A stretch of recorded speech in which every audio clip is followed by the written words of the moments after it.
Well, let's go to North Sydney now, the seat of Bradfield. We went here on AM Agenda on our road show around New South Wales. This is where the Teals are hoping to claim this formerly safe Liberal electorate. Independent Nicolette Boele came close to winning in 2002, but her latest campaign has had a few controversies. Carolyn Marcus is at the Haramara Public School. Carolyn, great to see you there. Of course, this has been held by the Liberal Party for decades and decades and decades, some 70 years. Paul Fletcher is retiring there. Nicolette Boele having a second crack, and she might just get there. Well, that seems to be the case, and voters here seem quite enthusiastic about her. They're greeting her now. She has increased her chances since she last ran in 2022, LJ. She came very close back then. She got 21% of the primary vote, and this time the seat is just held on a margin of 2.5%, because with the abolishment of the neighbouring North Sydney, the Teal candidates, his chances are even stronger. And I got to say, things are getting busy here at this seat, and the sausage sizzle is doing a roaring trade, especially. They're also offering a vegetarian option of halloumi cheese. So I don't know what that tells you about the seat here. Maybe the Teal candidate, Nicolette Boele, can explain, because she is with me right now. Nicolette, thank you for your time this morning. I'm not a vegetarian. Fair enough. Hi, nice to see you. So what do you think your chances are? You've been speaking to a lot of voters here on the booth this morning. What are they telling you? Today's feeling really positive. We've got over 1,400 people out on the booth today.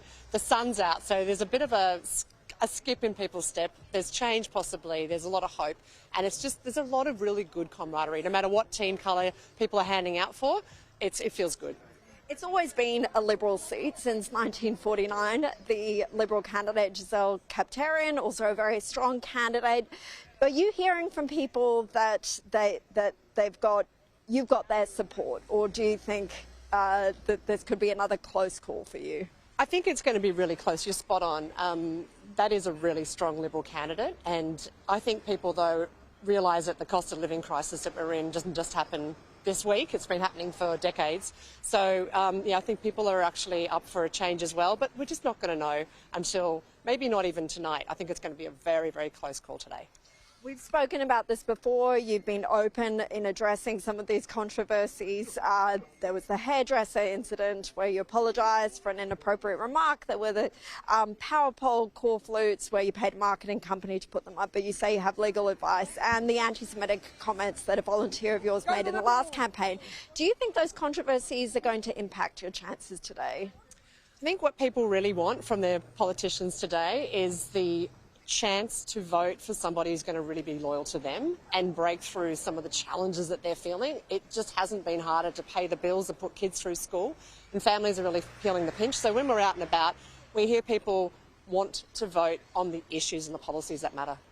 Okay. Thank you for your time, Nicolette. It's a busy day ahead. Catch up with you later. So that is obviously the Teal candidate, Nicolette Boele there. She's openly addressed some of the controversies she's experienced in this campaign. She's up against the moderate-backed Giselle Kaptarian, who is a former lawyer and political staffer. It was held by Paul Fletcher, the seat, until he retired at the end of last year, announced his retirement, that is. We've spoken to a number of voters this morning, Laura. Not everyone happy to disclose who they're voting for, but some with very strong opinions. Have a look. How do you plan to vote today? Vote one, McLaren. Oscar. Okay, but in the federal election? Look, I'll keep that to myself, but let's just say I think the minor parties will have a good run today. Ask who you're going to vote for today, ma'am. This lady. Why do you plan to vote for Nicolette Boele? I've been walking up and down the road, seen all the things and read her what she's going to do. Who are you planning to vote for today? I'm still thinking about it. Let me put it this way. The historical records that stand at the moment will influence the way I vote. And Nicolette Boele intends to cast her vote a little bit later today, and we are hoping to see Giselle Kaptarian, the Liberal candidate, here at the seat a little bit later this morning as well. Nice one, Caro. Great to have you on the program.